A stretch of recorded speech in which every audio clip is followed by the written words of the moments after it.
तो आज कुछ चर्चा करेंगे वैष्णव एटिकेट्स या वैष्णव सदाचार के विषय में। तो ये वैष्णव सदाचार का जो विषय है वो बहुत बहुत बहुत बड़ा है, बहुत ही बड़ा विषय है। हमारे गुरु महाराज परम पूज्य भक्ति विकास स्वामी महाराज इस विषय में एक पुस्तक उनकी आ रही है, लगभग 1 या 2 साल में आएगी। तो बहुत बड़ी पुस्तक हो गई है, लिखते लिखते लिखते लिखते हो सकता है उसके 1-2 वॉल्यूम भी आ जाएं और वो भी ख़त्म नहीं होंगे, क्योंकि वो कभी वैष्णव सदाचार जो है वो ऐसा नहीं होता है कि ये हो गए हैं बस पॉइंट और कुछ नहीं। वो चलता ही रहता है, कुछ ना कुछ नया नया महाराज के माइंड में आता है, एक पॉइंट लिखते हैं। तो ये बहुत विशाल विषय है, इसको 6 से 6:30 पौने 7 बजे तक कवर करना सब कुछ बहुत ही मुश्किल होगा। तो आज छोटा सा टॉपिक देखेंगे हम, छोटा नहीं, ये भी बहुत विशाल है, तो इसको छोटा करने की कोशिश करेंगे कि प्रसादम के विषय में, जो हम प्रसादम किस तरह हमें ग्रहण करना चाहिए, किस तरह परिवेषण करना चाहिए, परिवेषण यानी किस तरह सर्विंग करना चाहिए, और किस सीक्वेंस में हमें प्रसाद लेना चाहिए या सर्व करना चाहिए। तो ऐसे थोड़ा सा देखेंगे आज। तो ये वैष्णव सदाचार जो है तो किस लिए आवश्यक है, सबसे पहले तो वो समझना चाहिए कि हम तो किसी भी तरह कुछ भी कर सकते हैं जैसे बाकी लोग करते हैं, तो फिर हम में और उनमें कुछ अंतर नहीं रह जाएगा। तो इसीलिए जो वैष्णव है तो उनके लिए हर एक जो कार्यकलाप होते हैं भक्ति में, हर एक जो एक्टिविटी होती है, जो सुबह उठने से लेकर रात को सोने तक, तो सबका एक तरीका होता है, सबकी एक प्रोसेस होती है, उसको हम कैसे भी नहीं कर सकते। जैसे कर्मी जीवन में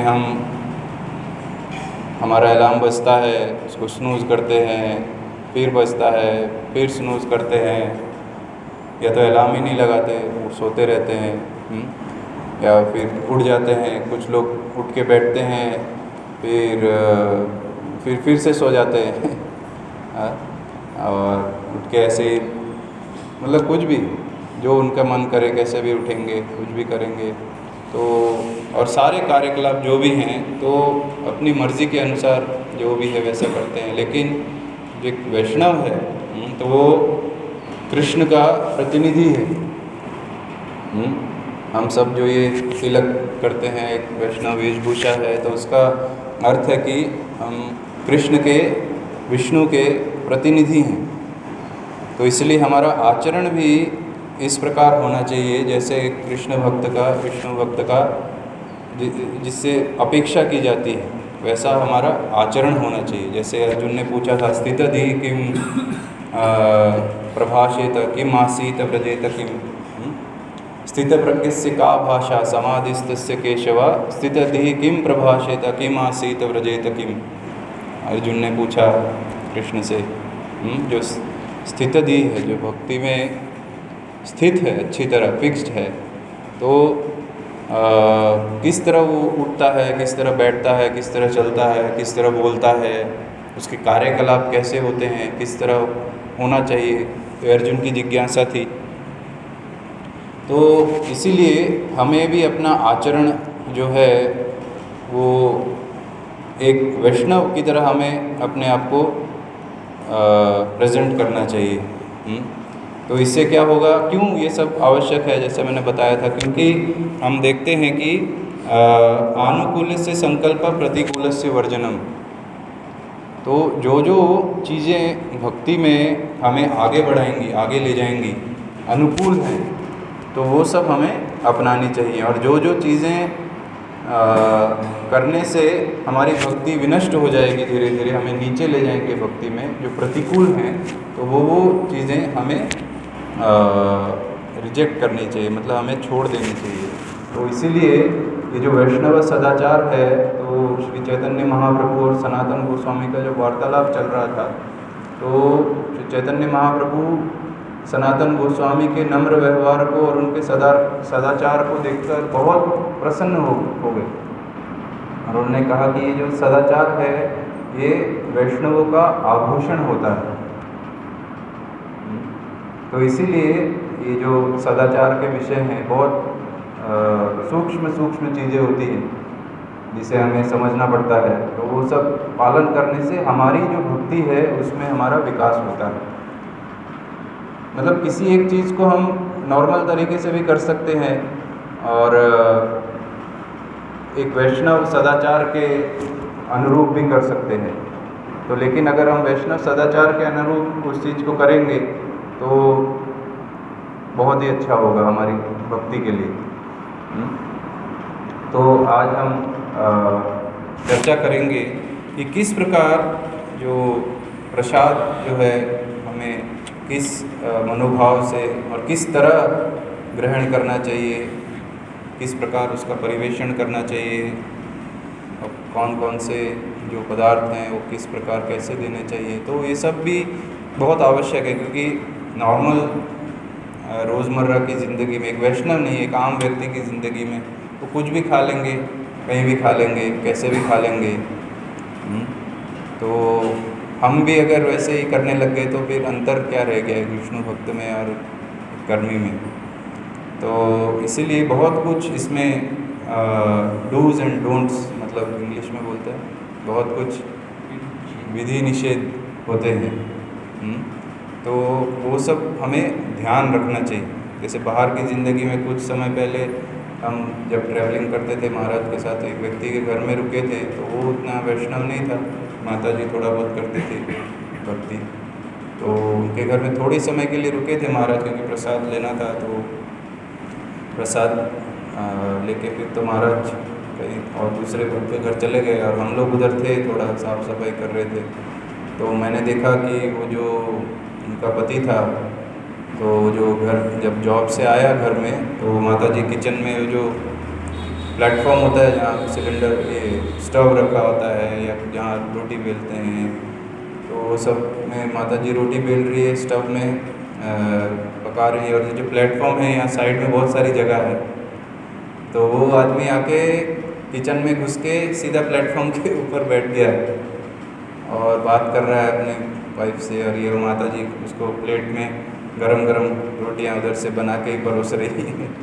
तो किचन में प्लेटफॉर्म के ऊपर बैठ गया। कभी हम सोच भी सकते हैं ऐसा करने का? जबकि एक सामान्य सी एक विधि है वैष्णव सदाचार में कि किचन के अंदर सिर्फ भगवान का भोग बनता है, हमें वहाँ भोग करने नहीं जाना है, मतलब हमें वहाँ कुछ भी प्रसाद ग्रहण नहीं करना है। और ये व्यक्ति तो एकदम किचन के प्लेटफॉर्म के ऊपर, तो ये सोच से भी परे है। तो इसीलिए ऐसे बहुत कुछ चीज़ें हैं जो हमें मंदिर में भी जब हम करते हैं और घर में भी जब हम प्रसाद ग्रहण करते हैं या परिवेषण करते हैं तो ये बात जहन में रखनी चाहिए।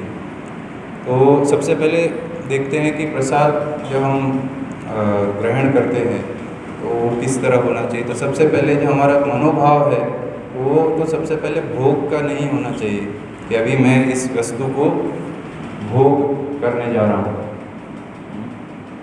तो अगर वैसा हो गया तो फिर प्रसाद को भी हम प्रसाद की तरह नहीं देखेंगे, वो एक भोग की वस्तु ही हो जाएगी। तो इसीलिए सबसे पहले जब प्रसाद आने से पहले भी कुछ कार्यकलाप होते हैं। सबसे पहले तो जिस जगह हम बैठते हैं प्रसाद लेने के लिए तो सबसे अच्छा है कोई आसन के ऊपर बैठे। डायरेक्ट ज़मीन के ऊपर बैठ के प्रसाद लेना वर्जित है, नहीं लेना चाहिए प्रसाद ग्रहण करना। क्योंकि प्रसाद जो है वो भगवान की एक करुणा है, मर्सी है। उसको हम बोलते हैं ऑनरिंग प्रसाद बोलते हैं, खाना नहीं बोलते, उसको हम ग्रहण करते हैं उसका आदरपूर्वक। तो उसका एक सम्मान होना चाहिए, उसका तरीका होता है। तो सबसे पहले तो कुछ आसन हमें बिछाना चाहिए प्रसाद ग्रहण करने से पहले।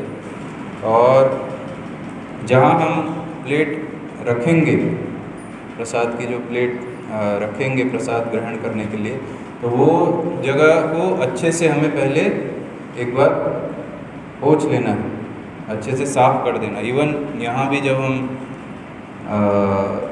प्रसाद परिवेशन करते हैं तो अगर अच्छा है कि यहाँ भी वही स्टैंडर्ड लाया जाए जो हम घर में फॉलो करते हैं कि एक बार अगर हमने लंबा सा बिछा दिया तो किसी एक भक्त को बोल के पहले जो प्रसाद जहाँ प्लेट रखना है वो जगह एक अच्छे से क्लीन कर देना चाहिए, साफ़ कर देना चाहिए।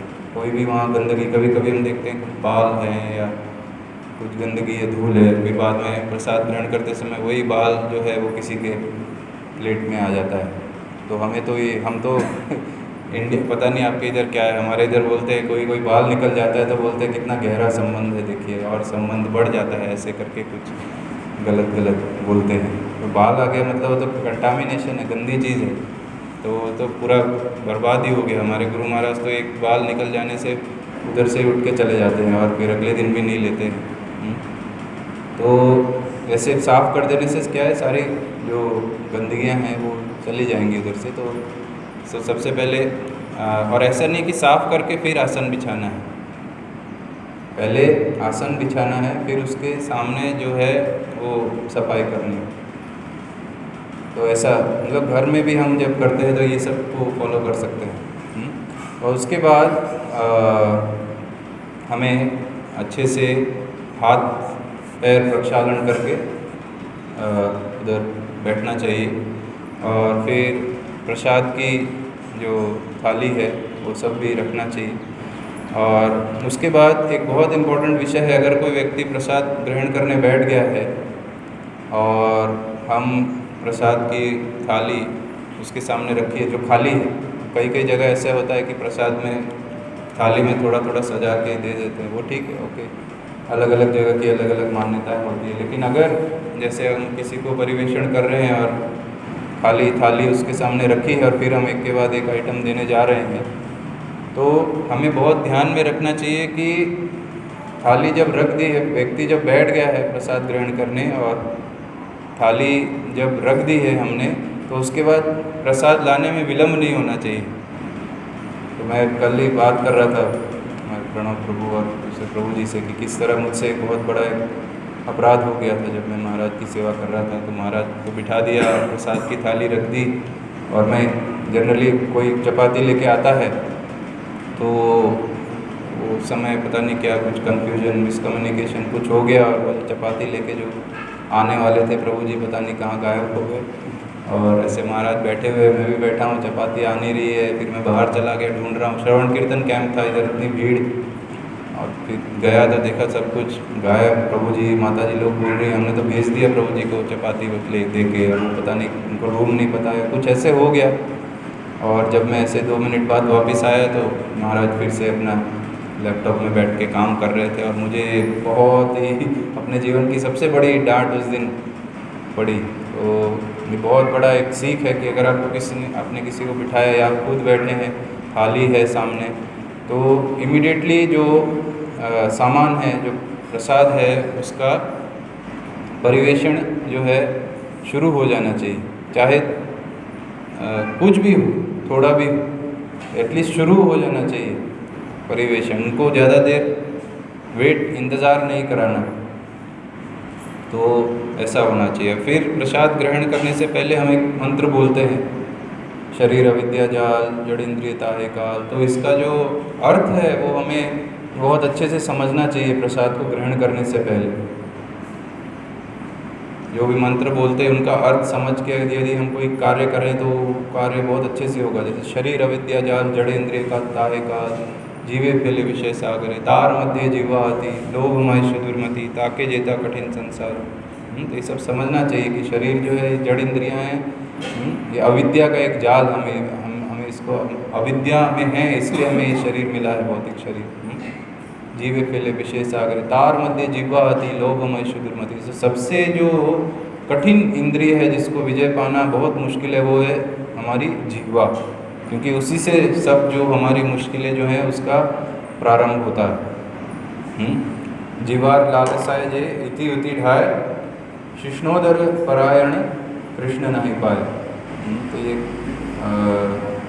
श्लोक है जिसमें बताया गया है कि जीवा के लालच के लिए जो इधर उधर घूमता है, ये खाना है मेरे को, आज मेरी जीवा वो मांग रही है, आज वो ये वो, तो जीवार लालसाय जे इति उति ढाय, इधर उधर जाता है। शिष्णोदर परायण, तो वो अपनी जननेंद्रिय और अपनी उदर, अपने पेट, इन सब का दास बन जाता है और इसलिए कृष्ण नहीं पाए, उनको कृष्ण की कभी भी प्राप्ति नहीं हो पाती। तो इसलिए तार मध्य जीवाति लोभमय सुदुर्मति, ताकि जितना कठिन संसार है लेकिन कृष्ण बड़ो दया मोह कौरी वारे जीवा जो है स्व प्रसाद अन्न दिलो भाई, कि कृष्ण इतने दयामय हैं कि इस जीवा, इसको विजय पाना इतना कठिन है, उसको विजय पाने के लिए हमें अपना प्रसाद, अपनी करुणा दी। से ही अन्नामृत पाओ, राधा कृष्ण गुण गाओ, प्रेमीड़ा को चैतन्य नितार। तो इस मनोभाव से कि ये कृष्ण की करुणा है जो उन्होंने दी है, तो इससे मेरा जो है प्यूरिफिकेशन होगा, मैं शुद्ध बनूंगा। तो उस मनोभाव से हमें ये ग्रहण करना चाहिए। और एकादशी के दिन हम ये मंत्र नहीं बोलते हैं शरीर अविद्या जाल पर। एकादशी के दिन एक बहुत ही छोटा मंत्र बोलते हैं, महाप्रसादे गोविंदे नाम ब्राह्मण्य वैष्णवे स्वल्प पुण्यवतम राजन विश्वास नैव जायते, हरे कृष्ण। एक बार हरे कृष्ण महामंत्र बोलते हैं। तो एकादशी के दिन ये शरीर अविद्या का जाल का मंत्र हम नहीं बोलते, क्योंकि इसमें अन्न आता है और अन्न हम नहीं लेते हैं एकादशी में। तो इस अनुभव से हमें प्रसाद ग्रहण करना चाहिए। तो फिर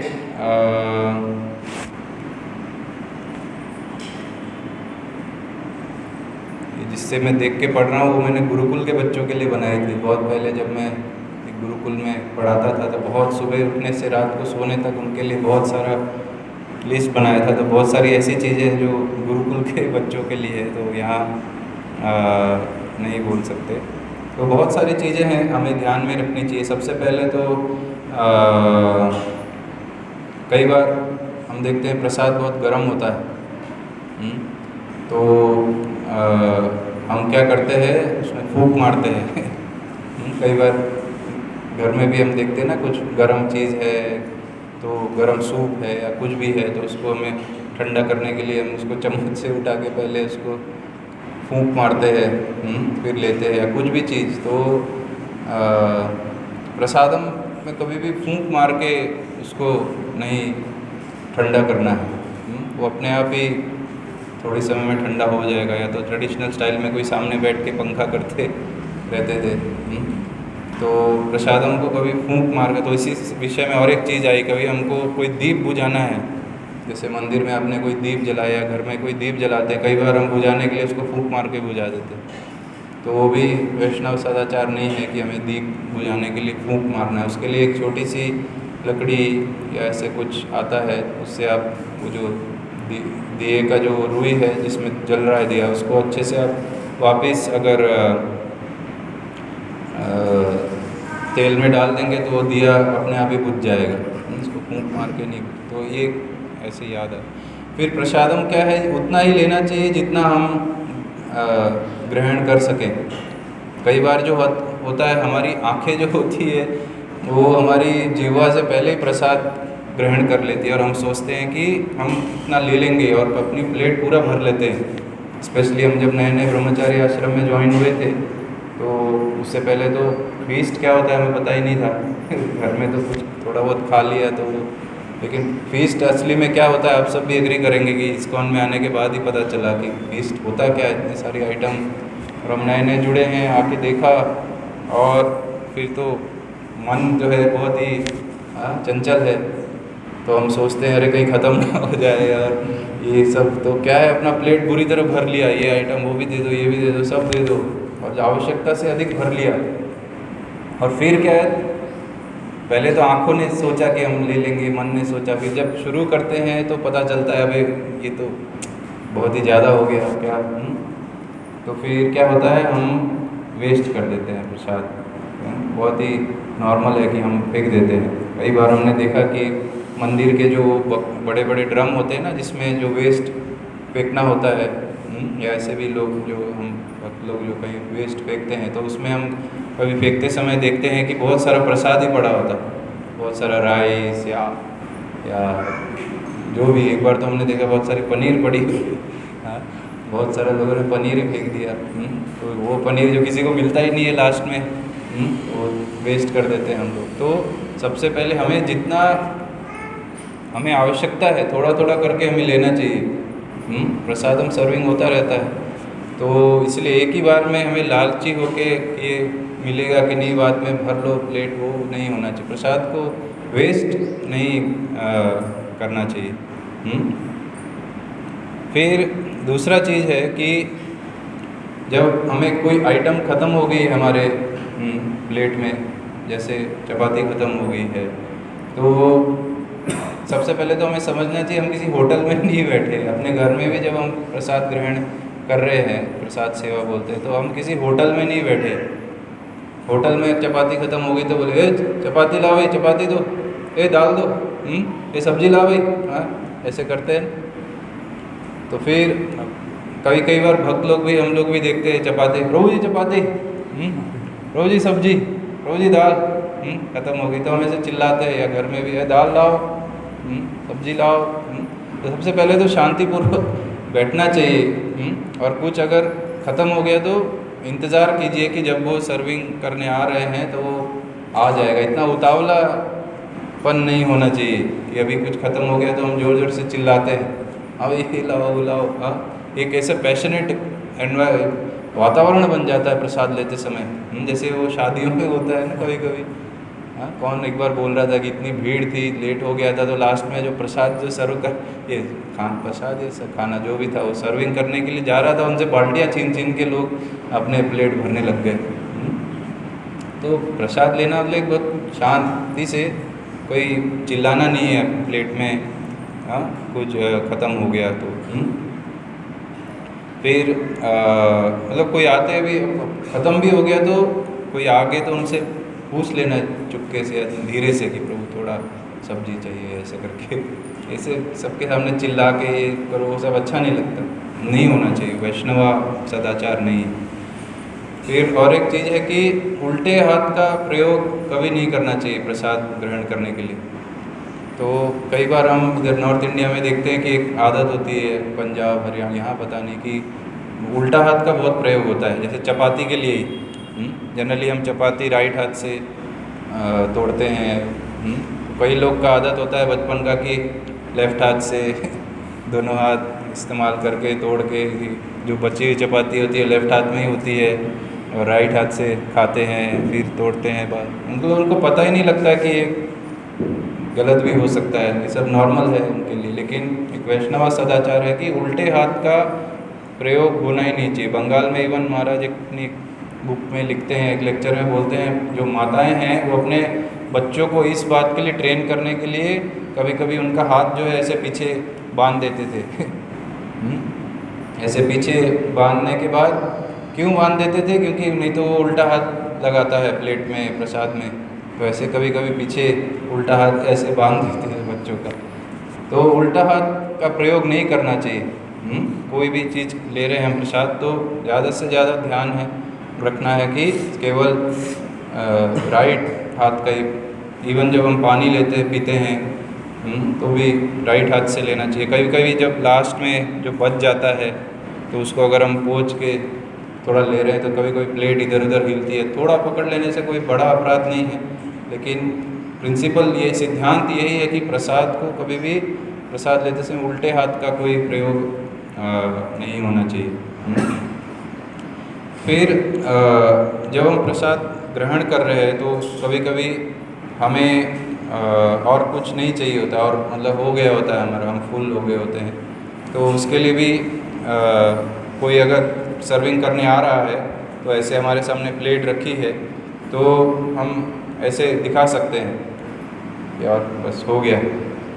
कई बार ऐसे कर देते हैं वक्त लोग, ऐसे बात कर रहे हो किसी से, कोई कुछ देने आए तो नहीं ऐसे ऐसे कुछ कर देते हैं, तो वो सब अच्छा नहीं लगता, वो सदाचार नहीं। मतलब हमें उस समय पता भी नहीं लगता कि हम ऐसे किया, लेकिन वो अच्छा नहीं है, हो गया है। सबसे पहले तो देखना चाहिए कोई सर्विंग करने आ रहा है। कई बार हम बात करते करते देखते भी नहीं है और वो सर्विंग वाले खड़े रहते हैं इतनी देर भारी सी बाल्टी पकड़ के, और हम अपनी बातों में बिजी होते हैं। तो सबसे पहले तो ध्यान रहना चाहिए कि कोई आया है, वैष्णव सेवा कर रहा है हमारा।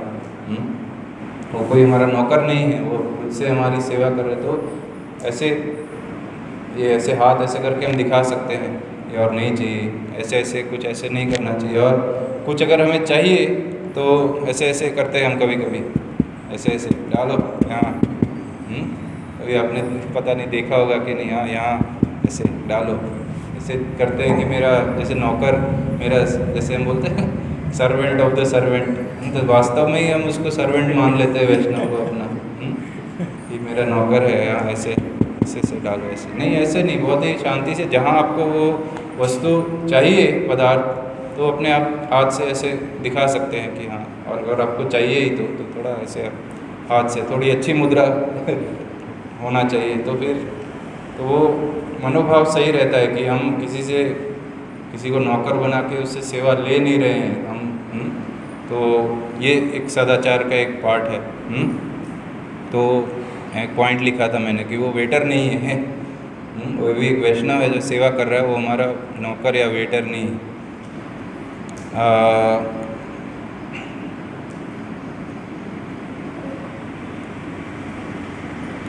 फिर ऐसा ही है कि प्रसाद लेते समय बहुत भारी भरकम प्रजल नहीं होना चाहिए।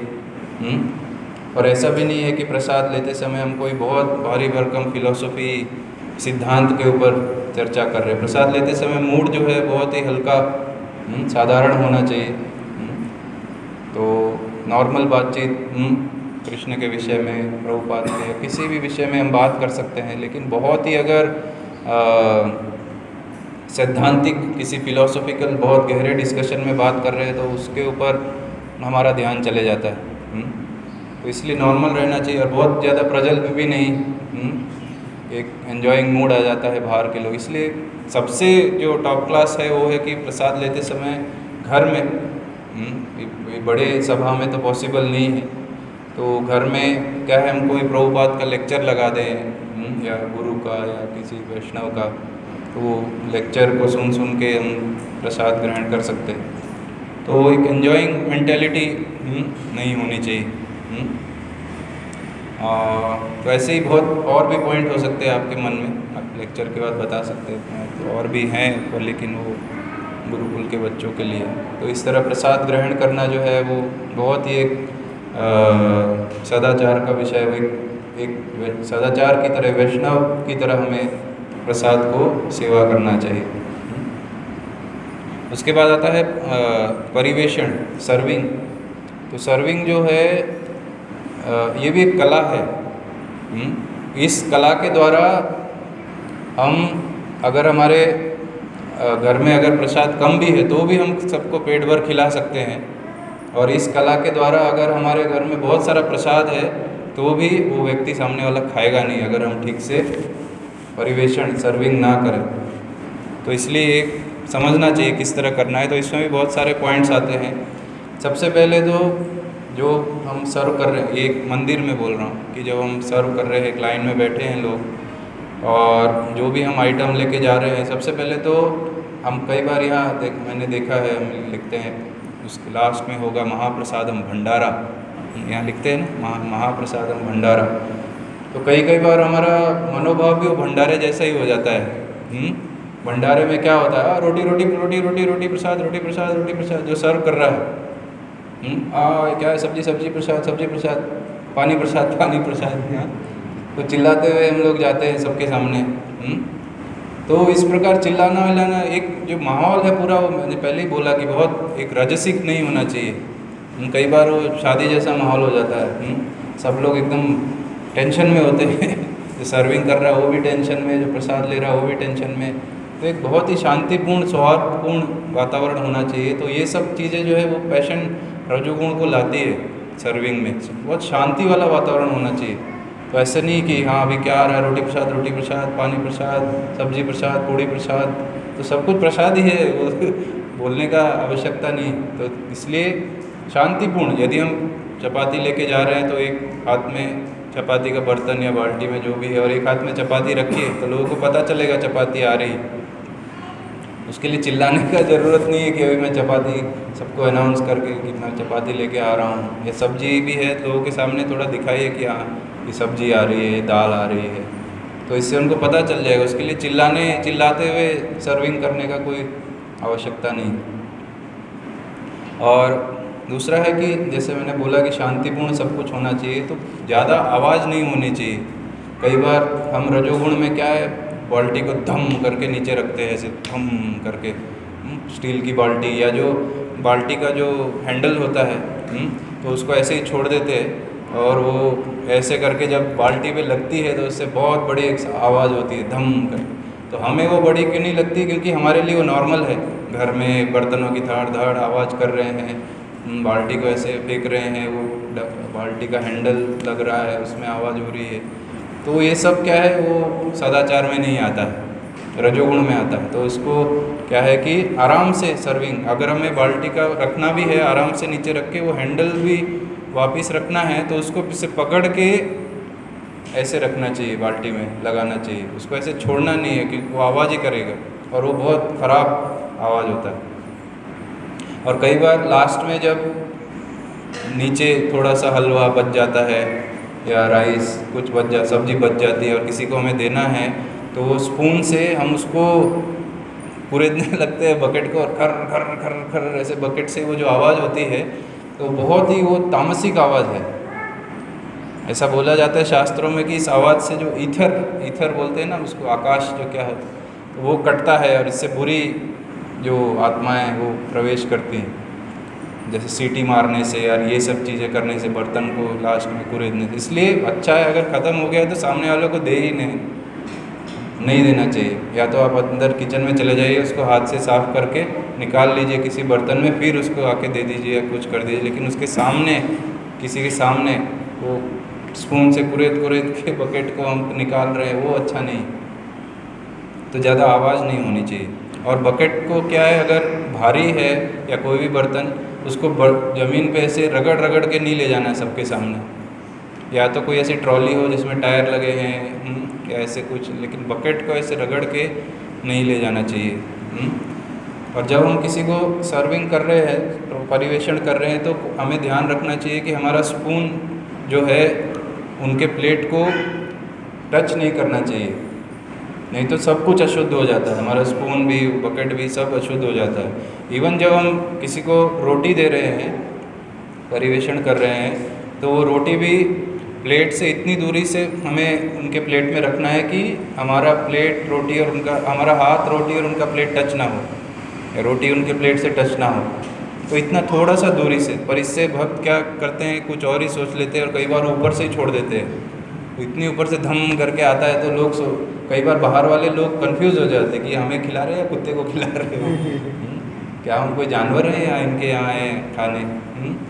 तो फिर इतना डिस्टेंस होना चाहिए प्लेट से कि पता लगे, टच भी ना हो और ऊपर से भी चले जाए। लेकिन इतना भी नहीं होना चाहिए कि ऊपर से ही हम छोड़ रहे हैं ऐसे ऐसे चपातियाँ जैसे जानवर को फेंकते हैं, तो वैसा नहीं होना चाहिए। और कुछ भी स्पून या जो भी कुछ है घर में भी जब हम परिवेषण कर रहे हैं तो टच नहीं होना चाहिए प्लेट्स। बाई चांस गलती से टच हो गया, तुरंत उसको धो लेना है। तो फिर और परिवेषण करते समय हमें जो परिवेषण कर रहे हैं सर्विंग, उनको ध्यान में रखना है कि कौन बैठा है, किसको कितना सर्विंग करना है। कई बार बच्चा हो, बूढ़ा हो, जवान, सबको एक जैसा मात्रा में। अभी वो बच्चा है, हमें पता है कि वो उतना नहीं ले सकता है, वो वेस्ट करेगा ही करेगा, फिर भी हम उनके जल्दीबाजी में उनके प्लेट भर देते हैं प्रसाद से। तो वो फिर वेस्ट करेंगे तो हम चिल्लाते हैं कोई प्रसाद वेस्ट नहीं कर। क्यों वेस्ट नहीं करेगा? वो खा ही नहीं पाएगा तो कैसे क्या करेगा? तो इसलिए बच्चे को थोड़ा, या जो बूढ़े व्यक्ति हैं थोड़ा, युवाओं को भी थोड़ा ज़्यादा, लेकिन पूरा नहीं दे देना है क्योंकि बार बार सर्विंग होगा तो एक ही बार इतना, क्योंकि फिर प्रसाद वेस्ट होता है। तो इसलिए सर्विंग भी, जैसे मैंने बोला, एक कला है, प्यार से सबको सर्व करना है। उसके बाद कई बार जो परिवेषण करते हैं वो लोग के मन में भी चिंता होती है। परिवेषण करते करते चिंता होती है कि कहीं ये गुलाब जामुन ख़त्म हो गया तो फिर बाद में मेरे को मिलेगा कि नहीं, कहीं ये पनीर की सब्ज़ी ख़त्म हो गई तो फिर मेरे को मिलेगा कि नहीं। ये सब टेंशन में परिवेषण करते हैं और फिर क्या है, थोड़ा थोड़ा देने लगते हैं परिवेषण, थोड़ा थोड़ा। और बाद में हमने देखा किचन में पूरा बाल्टी की बाल्टी पनीर का भरा पड़ा है। उतना क्या एक बाल्टी हम खाएंगे बैठ के? तो इसलिए अच्छे से परिवेशन करना चाहिए, बिना किसी लालच के, बिना किसी अपने बारे में सोचे। या तो बहुत अच्छा होता है एक कि परिवेशन जो कर रहे हैं वो पहले ही पर थोड़ा प्रसाद ले लें, तो बाद में वो टेंशन नहीं रहेगा कि मेरे को मिलेगा या नहीं, क्योंकि उस टेंशन में परिवेशन ठीक से नहीं होता है, हम कंजूस बन जाते हैं, थोड़ा थोड़ा सबको देते हैं। ये सब वो शादी वाला मनोभाव, जो केटरर्स होते हैं तो उसमें जो केटरिंग में होते हैं वो भी देखना थोड़ा थोड़ा थोड़ा देते हैं सबको, ताकि बाद में वो जो बचा है भर के घर ले जाएं, सबको बांट दें अपने दोस्तों में। तो ऐसा नहीं, अपने खुले दिल से अच्छे से सभी वैष्णवों को हम लोगों को खिला रहे हैं, ऐसा हमारा प्रेम, मतलब उनको कृष्ण भक्ति आए, कृष्ण प्रसाद मिल रहा है, अच्छे से उनको खिलाना चाहिए। फिर कई सारी चीज़ें हैं हाथ से नहीं देते हैं, उसके लिए स्पून का इस्तेमाल, जैसे नमक है तो नमक के लिए भी स्पून का इस्तेमाल करना चाहिए। और प्रसाद को कभी पैर नहीं लगाना चाहिए, प्रसाद के बर्तन भी हैं, कई बार हमें कुछ साइड करना हो तो पता चला पैर से ही साइड कर दिया बर्तन, बाल्टी। या तो प्रसाद के ऊपर वो स्टेप भी नहीं करना चाहिए, मतलब इधर कुछ भोग रखा हुआ है, टमाटर या सब्जी, और हमें वहाँ से कुछ लेना है तो हम ऊपर से जंप करके चले गए उसके, तो वो भी गलत है। थोड़ा नीचे झुक के थोड़ा मेहनत करके थोड़ा साइड कीजिए भोग के आइटम्स को, फिर जगह बना के जैसे जाना चाहिए। सर्विंग की चीज़ें और कुकिंग की चीज़ें, बर्तन दोनों अलग होने चाहिए।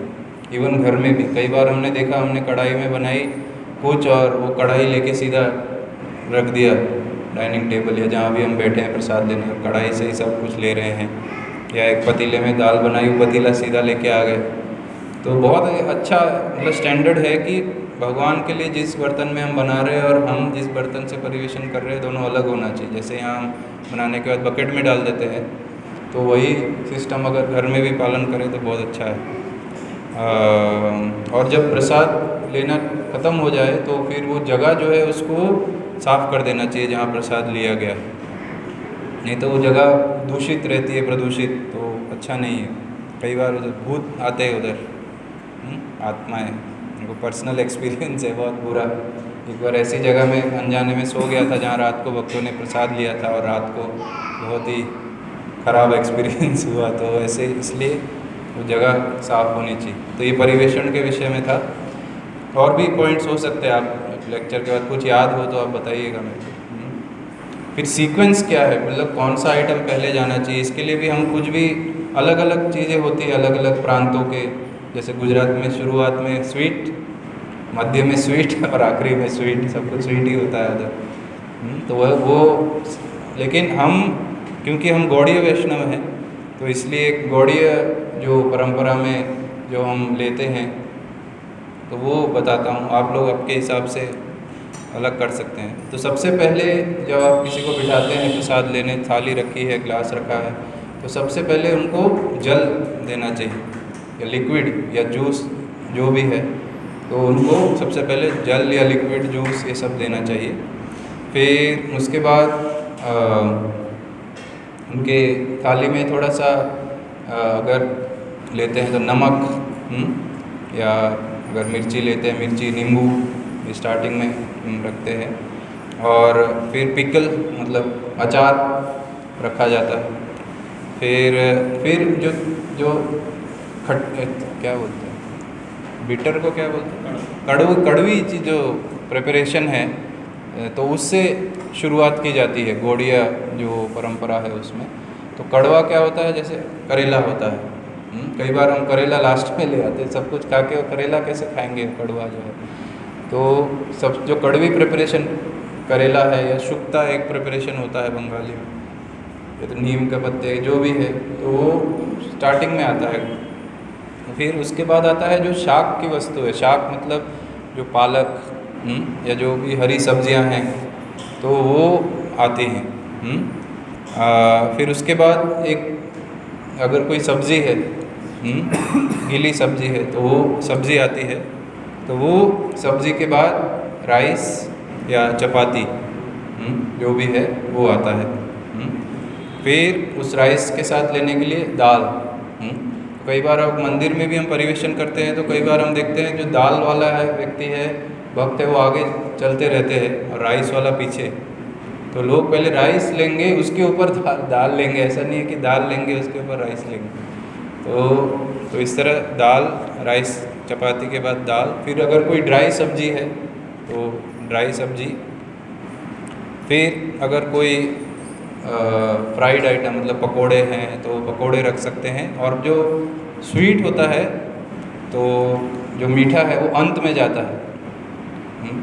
ऐसे गौड़ीय परंपरा के जो बता रहा हूँ, जो स्वीट है, कई बार हम देखते हैं भक्त लोग के प्लेट में प्रसाद है, हम स्वीट लेके आ जाते हैं, खीर लेके, तो ये प्लेट पूरा दाल से राइस से भरा हुआ है तो स्वीट लेगा किधर? तो वो थोड़ा हमें सोचना चाहिए। तो इस तरह ये परिवेशन, प्रसाद ग्रहण करने की, परिवेशन की, और किस तरह जो सीक्वेंस में होना चाहिए इसके विषय में कुछ वैष्णव सदाचार था। तो इस तरह अगर हम इन चीज़ों को मानते हुए प्रसाद को ग्रहण करें या सर्व करें तो जो प्रसाद ले रहे हैं वो भी प्रसन्न रहते हैं, उनका भी फायदा होता है।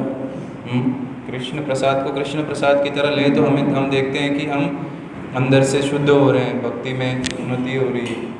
और कृष्ण प्रसाद को कृष्ण प्रसाद की तरह सर्व करें, परिवेषण करें, तो भी हम देखते हैं जो ले रहा है, प्रसाद ग्रहण कर रहा है, वो भी खुश होता है, जो परिवेषण कर रहा है वो भी सुखी रहता है, खुश रहता है। और इस सीक्वेंस में हम तो भी हम देखते हैं कि सब कुछ ठीक से होता है। तो ये कुछ पॉइंट्स थे प्रसाद के विषय में, जो सदाचार होता है।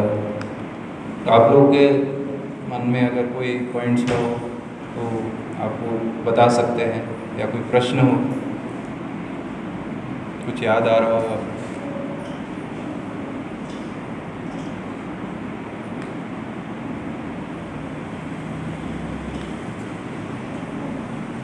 कई बार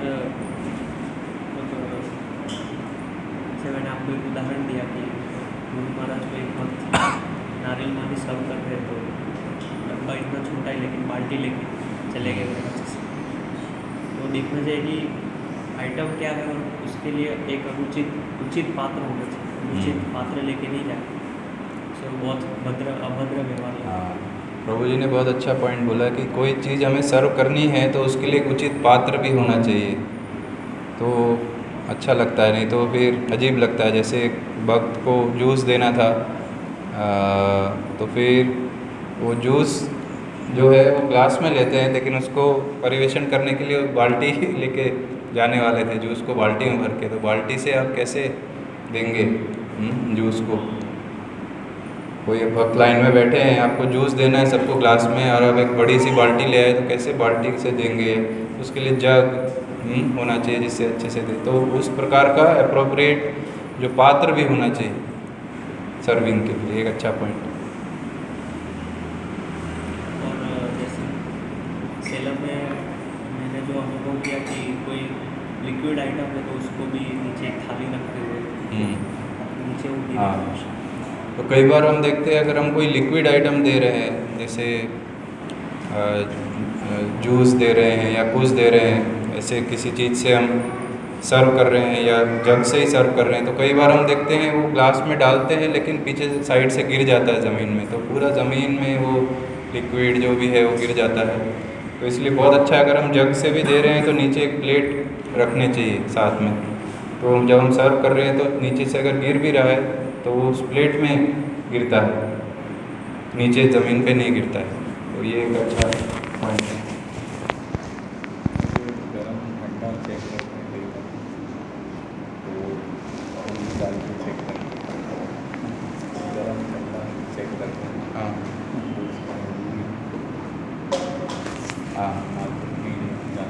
हाँ, कई बार हम देखते हैं कोई आइटम को गरम ठंडा, जनरली पानी गरम करते समय या ऐसे कुछ भी चीज़, तो गरम कितना गरम हमें चाहिए तो उंगली डाल देते हैं। और पानी भी किसी, ये बहुत इंपॉर्टेंट पॉइंट मेरे को याद है, घर में कोई आया है और किसी को पानी देना है, 4-5 लोग आए हैं, 4 गिलास चाहिए, तो कई बार पानी देते समय भी हम लोग ऐसे ग्लास पकड़ के हमारी नाखून पूरा जा रहा है पानी में, तो वो भी गलत है। और एक बात याद आई, अगर हम ये जो जल है तो वो भगवान को चढ़ाने के बाद सबको जो जल देते हैं आरती के बाद, तो हम फूल से देते हैं ना, फूल से। तो कई बार वो जो फूल है वो जल के ऊपर होता है, ऐसे लोटा है उसमें फूल है, तो वो फूल पकड़ने के लिए कई बार हम पकड़ने जाते हैं गेंदे का फूल या कुछ, तो पकड़ने के लिए हमारा जो उंगली है, नाखून है, वो सब जल के अंदर चले जाता है। तो एक बार जल के अंदर चला गया तो पूरा जल कंटामिनेट हो गया, अशुद्ध हो गया, फिर उसको ऊपर देने से कुछ फ़ायदा नहीं। तो या तो फूल ऐसा हो चंपा का जिसमें डाली होती है पीछे से, तो उसको पकड़ के हम ठीक से कर सकते हैं, या तो कुछ और हो गया तो एक मशीन हो जिससे डाल सकते हैं। लेकिन एक बार अगर जल में हमारा नाखून गया या उंगली गई तो पूरा अशुद्ध हो जाता है जल, फिर हम किसी को नहीं दे सकते। तो इसलिए जल अगर देखना भी है कितना गर्म हुआ है या कोई भी चीज़, तो हम जनरली ऐसे ये चीज़ जो है नकल्स बोलते हैं इसको, ये चीज़ थोड़ा टच कर लेते हैं, पता चल जाता है। तो ऐसे उंगली डाल के कुछ भी चेक नहीं करना है।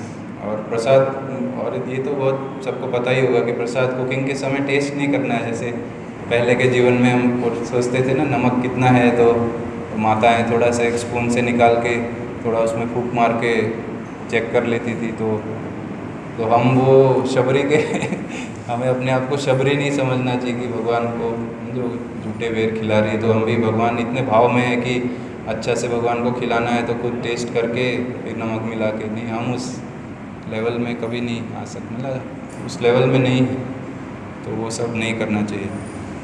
शबरी का जो व्याख्यान है वो प्रामाणिक है? प्रामाणिक कहीं कहीं आता है, वाल्मीकि रामायण में तो नहीं आता है, तो किसी दूसरे रामायण में कहीं आता है। तो कितना प्रामाणिक है वो मेरे को तो आइडिया नहीं। तो वाल्मीकि रामायण में नहीं है वो पता। और कोई प्रश्न किसी का? प्रसाद सर्विंग ये सब से, प्रसादी को चम्मच से ग्रहण करना चाहिए। प्रसादी को चम्मच से ग्रहण करना सबसे अच्छा है। वैदिक जो है वो हाथ से ग्रहण कर सकते हैं। चम्मच, कांटे चम्मच, ये तो विदेश से आ गया है। अभी कुछ आइटम है उसको, हाँ कुछ आइटम है उसको आप ले सकते हैं चम्मच से, कोई अपराध नहीं बड़ा। लेकिन वैदिक काल में तो चम्मच होते ही नहीं थे, कहाँ से, हाथ से ही ग्रहण करते थे। ठीक, कोई अपराध नहीं है बड़ा, कर सकते हैं। एक चीज़ और ये इस कांड में वैष्णव किसको कहते हैं? जैसे ब्राह्मणों में एक प्रजाति वैष्णव पाई जाती है, इसमें थोड़ा तो ये तो वैष्णव एक्चुअल क्या इसका हम अलग से चर्चा कर सकते हैं, क्योंकि ये इसके विषय, आज के विषय में नहीं आता है ना। आज के विषय में अगर कोई किसी का कोई प्रश्न हो, प्रसाद के जो सदाचार है उसके विषय में। ब्राह्मणों में ये जाति होती है वैष्णव जी हाँ। भक्त लोगों में तो जाति होती है, विभिन्न जातियाँ होती हाँ। हैं, तो थोड़ा सा तो उसका ये आरती के बाद अलग से हम चर्चा करते हैं। और कोई प्रश्न की समाप्त करें माता जी?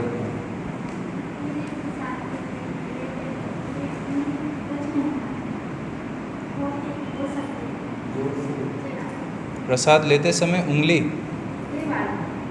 हाँ इस बिना इस उंगली के हम कैसे प्रसाद लेंगे? फिर तो ये उंगली में कोई प्लास्टर बांधना पड़ेगा कुछ। नहीं, ये हाँ? माता जी जो बोल रहे थे शास्त्र में दिए आयुर्वेद गुरु महाराज और सरसा जी बोल रहे हैं ये टच। हाँ, लेकिन बहुत मुश्किल है। गुरु जी बोले कि आदत डालना चाहिए बच्चों, इसलिए गुरुकुल में पहले से सिखाते ये फिंगर। हाँ, मैं देखा है श्री वैष्णव लोग बहुत लेते हैं ऐसे, लेकिन बहुत बड़ा मतलब हाँ हाँ, मतलब बहुत हार्ड एंड फास्ट रूल नहीं है, क्योंकि हम देखते नहीं है कि कहीं श्रील प्रभुपाद इस तरह बता रहे हैं या वो है। तो अच्छा है नहीं टच, लेकिन बहुत मुश्किल है। अच्छा है अगर आप प्रयास करें, लेकिन अगर हो भी गया तो उतना बड़ा कोई बहुत बड़ा अपराध नहीं हो गया कि जिससे हमें नरक भोगना पड़े या ऐसे। अच्छा है अभ्यास डाल सकते हैं,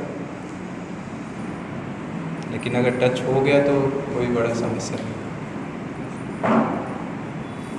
जैसे प्रभु ने अभी बोला कि महाराज बोलते हैं और ऐसे सव्यसाची प्रभु भी बोलते हैं कि आदत डालनी चाहिए ऐसे बिना टच करके। तो अच्छा है वो प्रयास करें, लेकिन कई बार प्रसाद लेते समय पता नहीं लगता। अभी ऐसे करके हम रोटी कैसे तोड़े?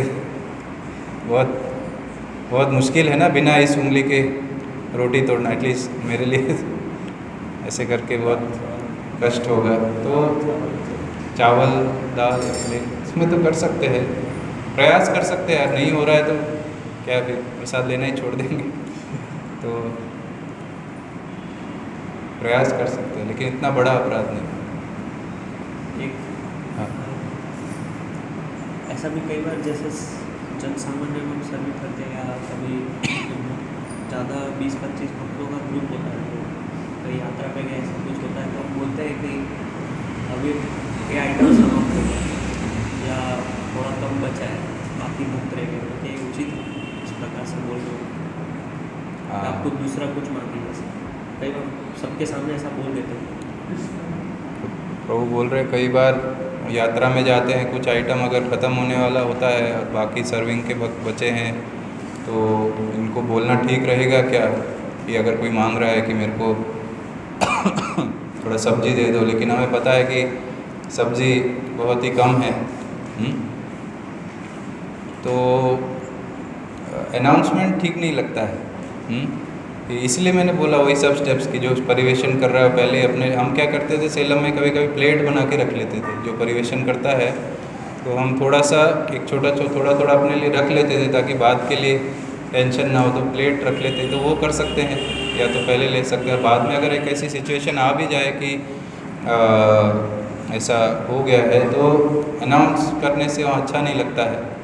तो जो अगर किसी व्यक्ति कोई मांग रहा है, अगर हम उसको दे सकते हैं और हमें पता है कि उसको देने से वहाँ कम नहीं होगा, तो उसको अलग से दे सकते हैं। और बहुत ही ज़्यादा लोग अगर मांग करते हैं तो अच्छा है कि इंडिविजुअली जाके उनको थोड़ा हल्के से उनको बता दिया जाए कि ये थोड़ा ही बचा है समाप्त होने वाला। एक बार ऐसे बोलने से अच्छा वातावरण नहीं लगता है। प्रयास कर सकते हैं ऐसे। मतलब उसमें प्रश्न सर्वर लोग अपने बारे में नहीं सोच रहे थे, उसके जो पीछे और लोग लेकिन उनकी चिंता करते हो वैसे। हाँ नहीं, सर्विंग तो एक जन नहीं करते हैं ना, अगर सर्विंग जो कर रहे हैं उनको दूसरे जो सर्विंग कर रहे हैं उनके बारे में भी उनके सोचना बारे चाहिए। में भी नहीं। अभी एक बैच बैठा है, अभी दूसरे और भक्त आने वाले हैं प्रसाद प्लेट कर, हाँ तो उनकी चिंता करते हुए सभी सर्वर लोग ऐसा सोच रहे कि अभी स्टेप हमें लेना चाहिए, तभी रोक देते हैं उसको। इतनी तो पहले से अनाउंस कर सकते हैं 2 बार ही, जैसे मायापुर में होता है कि 3 बार ही परिवेशन होगा, तो 3 बार ही करते हैं, उसके बाद बंद कर देते हैं। तो 3 बार में उनको पता होता है कि कितना परिवेशन करना है ताकि पिछले अगले बैच को भी मिले। तो इस तरह कर सकते हैं यात्रा में भी कि 2 बार ही परिवेशन होगा या 3 बार, तो उस तरह करके तो हमें पता लग जाएगा कि अगले बैच के लिए भी कितना रखना है, तो उस तरह कर सकते हैं। मतलब ऐसा है कि गोल ये है कि अल्टीमेटली किसी का मन खराब ना हो प्रसाद के लेके देते हुए कि हमने तो इतने पैसे दिए भाई, हमने भी पैसे भरे हैं। ऐसे लोगों का होता है ना, कोई कोई न्यूफाइट लेवल में होता है, अरे प्रभु जी हमने भी पैसे भरे, हम क्या फ्री में आए, तो ऐसे ऐसे बोलने लग जाते हैं। तो इसलिए किसी का मन मुटाव ना हो तो अच्छा होता है। अच्छे से प्लानिंग करके, प्रसाद के लिए भी बहुत प्लानिंग चाहिए। प्रसाद मंदिर में प्रसाद होता है, प्रसाद पाना, प्रसाद घर ले जाना, वो अपराध की सभी घर ले जाना। कई बार क्या होता है, लोग बैठे हैं प्रसाद के लिए और बाकी भक्त लोग अपना पैकिंग करने लग जाते हैं। बहुत मंदिरों में मैंने देखा है कि प्रसाद के लिए बचे हैं लोग, लेकिन साइड में तो पैकिंग शुरू हो जाता है, तो वो तो बहुत ही ख़राब है। जिनको जो सर्विंग कर रहे हो बच्चे हैं, जो बाकी लोग बचे उनसे पहले हम क्यों अपना भर के ले जाते हैं, वो बहुत ख़राब है। लेकिन यदि सबका प्रसाद हो गया है और प्रसाद बचा है तो वो तो ले जाना चाहिए, नहीं तो वो तो वेस्ट होगा। तो ये पहले तो बहुत ही गलत नहीं, बहुत गलत है। हम अपने विषय में सोच रहे हैं कि दूसरों के विषय में इनको क्या। बहुत बार हमने देखा है मंदिरों में ऐसा होता है कि बहुत लोग बच्चे हैं लेकिन साइड में ही एकदम निर्लज्ज हो के बहुत लोग अपनी पॉलीथीन टिफिन के डब्बे ये सब भरते हैं, उनको क्या मिलेगा फिर? वो क्या हम अपने विषय में सोचते हैं, वो ठीक नहीं। एक बार सबका हो जाए, फिर बच गया अगर कुछ तो वो ले सकते हैं, क्योंकि वो ऐसे वेस्ट हो जाएगा। वो भी पूछ के, जो अथॉरिटीज़ हैं उनसे पूछ के प्रभु जी के हम ले सकते हैं, तो वो अच्छा सदाचार है। बाकी तो अच्छा नहीं है, पहले तो खा लो फिर भरो, तो ठीक। जैसे कुछ भक्त मान लो बचे हैं सर्विंग वाले, मतलब कोई वक्त ऐसे प्लेट लगा लेता है कि भैया कुछ बच्चे तो पहले लगा के प्लेट वेट लगा के प्रसाद लगा के रेडी रख लेता है। तो सही है क्या प्रसाद फिर वक्त को बुलाता है कि आपकी प्लेट लगी हुई है रेडी है, वो प्लेट लगी हुई है उसको 10 मिनट हो गए हैं कोई आ नहीं रहा है, तो प्रसाद को पहले से लगा जो के सर्विंग कर रहे हैं उनके लिए हाँ उनके लिए कोई बच्चा कैसे स्टार्टिंग में कर सकते हैं, सर्विंग के पहले प्लेट बना सकते हैं, उसमें समस्या नहीं है। कोई बिना टेंशन के आप सर्विंग कीजिए, या जो वक्त आने वाला है वो उसको भी मिलेगा, प्रॉब्लम नहीं बाद में जो कुछ वक्त बच जाता है कुछ कुछ सेवा में लगे हो उनके लिए नहीं, उनके लिए स्टार्टिंग में बोल रहा हूँ, शुरू में ही थोड़े प्लेट बना के रख लीजिए, प्रॉब्लम नहीं। लेकिन बीच में अभी करते करते सर्विंग करते करते हमें लग रहा है कि अरे अभी तो ख़त्म होने वाला है, चलो मैं अपनी प्लेट अलग से बना लूँ, नहीं तो ये मिलेगा ही नहीं मुझे, तो वो चेतना ही पूरी गलत हो जाती है सर्विंग की। सर्विंग क्या है, प्रेम पूर्वक हमें खिलाना है किसी को, ये नहीं कि अपने विषय में हम सोच रहे हैं। तो इसलिए वो सोच से बचने के लिए या तो पहले ही ले लो प्रसाद, या तो पहले ही थोड़ा सा एक प्लेट बना लीजिए और फिर सर्विंग कीजिए, तो माइंड ख़राब नहीं होगा। लेकिन बीच में सर्विंग करते करते लगा कि अरे ख़त्म हो जाएगा, चलो जल्दी से अपने लिए रख लो, तो बहुत ख़राब चेतना हो जाती है उससे। एकदम स्टार्टिंग में प्रसाद बनने के बाद थोड़ा अलग रख सकते हैं, अगर चिंता है तो वो भी ठीक नहीं है। अगर चिंता हो रही है ज़्यादा ही रख लीजिए, समस्या नहीं है, लेकिन बीच में या ऐसे वो ठीक नहीं है। चलिए 7 बजे। हरे कृष्णा कृष्ण कृष्ण